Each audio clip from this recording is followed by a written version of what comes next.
Hi everyone, Basketball here. We are now this is the second game of this November 21st, 2022 NBA Game Day. So we now have Orlando Magic with a record of 5 wins and 12 losses, visiting Indiana Pacers with a record of 9 wins and 6. The game, by the way, will be at 7 o'clock p.m. Eastern Time, so that's going to be 8 o'clock a.m. here in Manila. I'm just inviting everyone who have not subscribed yet to our YouTube account or YouTube channel, Basketballer. Please click on the subscribe button below. At the same time, hit on that bell logo. That way, automatically, you guys will be receiving notifications whenever new videos are uploaded. All right. By the way, the spread that is given in here is -7, and that's given towards the home team, Indiana Pacers. Let's go ahead and take a look at the standings or the rankings of both teams, both belonging to the Eastern Conference. Indiana Pacers, they are doing great at the number 5 spot with 9 wins and 6.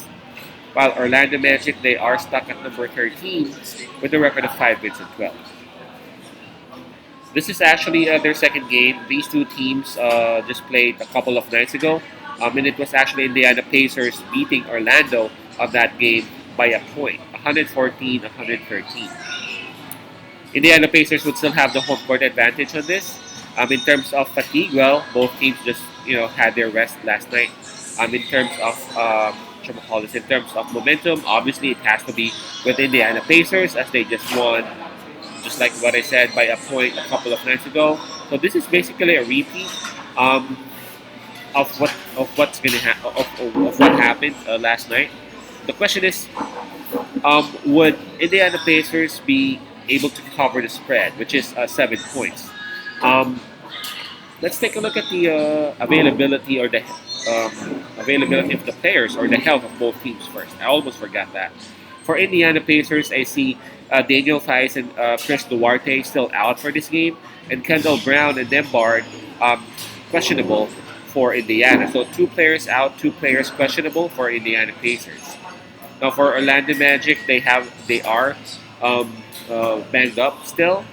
Cole Anthony, Paolo Banchero, Fultz, Jonathan Isaac, and Wagner are all confirmed out, while Wendell Carter Jr. is listed as questionable for this game. I'm gonna make this one quick. I guess Indiana Pacers would actually be a bit more careful on this. They would come a bit more prepared, as for sure they have realized that they can't take Orlando Magic lightly. They gotta have a better start.